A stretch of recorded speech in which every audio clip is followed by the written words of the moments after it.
Yo, I recently reached out to my audience, you guys, through the community tab here on YouTube and on my Facebook page. I wanted to know what I could do better to make more valuable content for you guys. So that way I'm making content and not wasting anybody's time.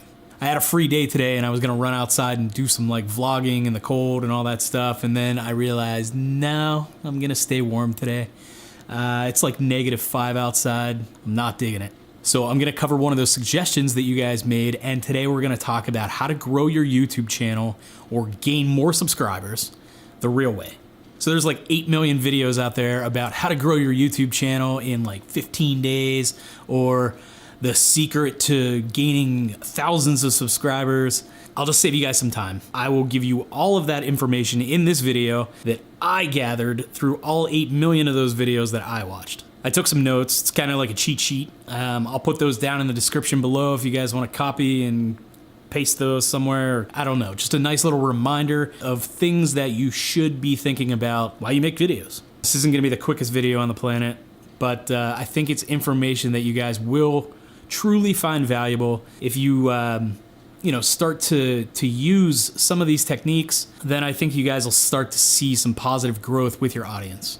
Number one is being consistent. You always want to keep uploading videos. The main thing that you can do to be consistent is make a schedule of uploads and stick to it. I am awful at giving this singular piece of advice because I had a schedule for a while. I was doing 2 to 3 videos a week. Not only do I shoot videos for YouTube, but I shoot videos for my business. I work with clients all around my area. I was filming and editing videos nonstop, all day, every day, and I just couldn't find time to continue shooting and editing videos for YouTube.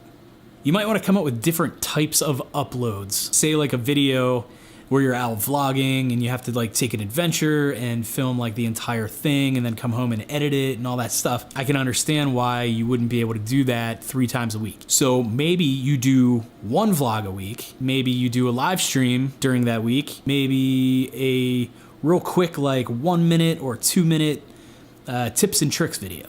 So then that way you've got your long vlog, you've got what people want to see, you have a live stream which you can interact with your audience, which is ultra important. And then you've got this tips and tricks video that is added value to your channel. Those are simple ways to make your schedule more flexible. You don't really want to go long periods without engaging with your audience. I totally understand that everybody needs a break, you get burnt out. Let your audience know when you're taking a break so that way they can expect it.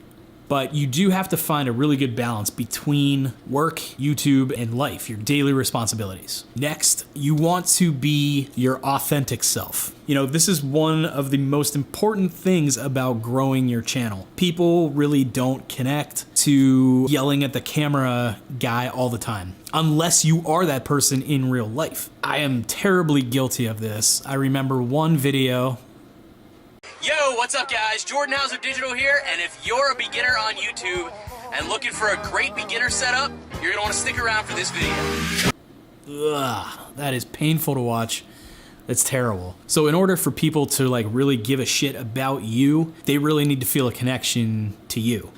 You want to engage with your audience. Answering questions, replying to comments is ultra important. One of the things that I like to do is go through, and if somebody asks me a question, I give them a nice detailed answer. Like if they asked me, hey, what type of lens did you use in that shot? I want to make sure that I answer them and give them the information that they're looking for. That's being a real person. That's connecting with my audience.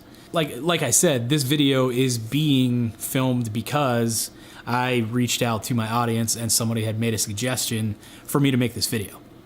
Most importantly, you want to get to know your audience. Start to recognize like the bigger contributors to your channel. People that always are commenting or, giving you feedback, whether it's good or bad. Those types of people are kind of who you want all of your audience to be. You want them to be engaged viewers.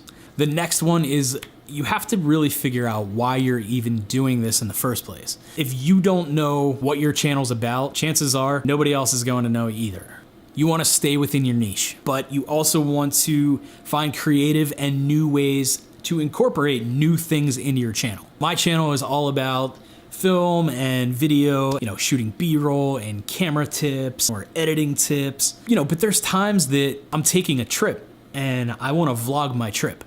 Now, that shouldn't turn my audience off. So what I try to do is incorporate a nice B-roll section into my vlog so it feels familiar. My vlogs are familiar with my other content. Find creative ways to go outside of your niche and incorporate new stuff. Make it valuable and make it feel familiar for your audience. I've heard this from a million different people, probably a million different times, but their piece of advice was niche down and your audience will come and find you, which is true.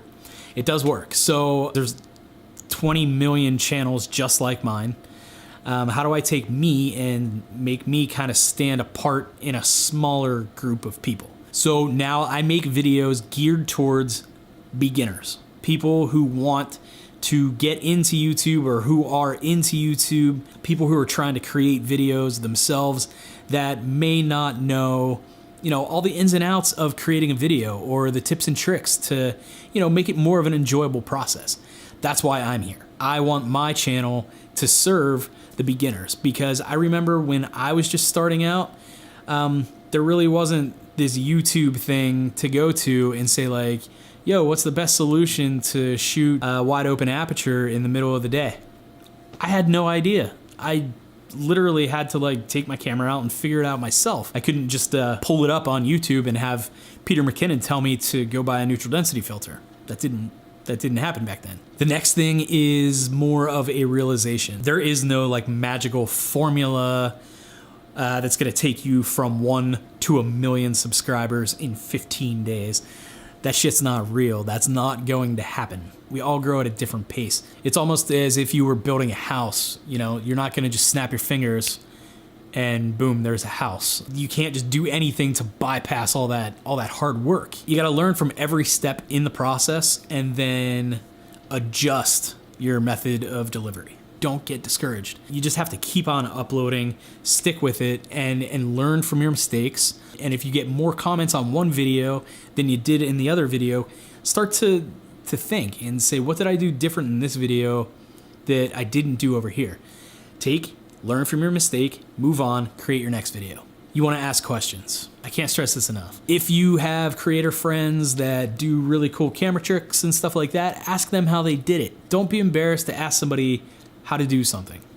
I've learned tons of stuff from kids right out of college to guys and girls that have been in the video industry for 20, 30 years. I learn from everybody. I ask people questions all the time. One of the most important things that is on this list, I saved it for last, is to, when you're making your videos, you want to tell a complete story. I know that sounds like a no-brainer, but it's actually pretty tough. You want to take your viewer, your audience, from point A to point B, no matter how you get there, whether it's a straight line or whether you take all these twists and turns and blah, blah, blah. You want to get from the beginning to the end. You need to have that end. When they leave your video, you want people feeling like they learned something valuable, because that's what's going to bring them back. That's what's going to turn them into engaged members of your community. So I think the overarching lesson here is to really just kind of reach out to your audience, be engaged with them, interact with them through comments or through other platforms, and just don't get discouraged. Don't stop. Keep uploading, and I'm telling you, you will grow your YouTube channel. Just back in March of 2018, my channel had about 750 subscribers. It is now January of 2019. I've gone from 750 subscribers to over 3,500 subscribers. That might not sound like much to some of you guys out there, but like I said, we all grow at a different pace. And the most important thing is that you're not giving up. I hope that you guys can take this information and put it to good use. If you're thinking about starting a YouTube channel, just do it. Don't think about it. Quit thinking about it. Do it. Turn your phone on, turn your camera on, go stand next to a window or something, get some nice light on your face, and just start talking about something that you love. People will come and watch it. I'll see you guys next time. And here's a bonus tip. Here's something that I always forget to do. Don't forget to shoot your thumbnails for your video. always forget, suck at that shit.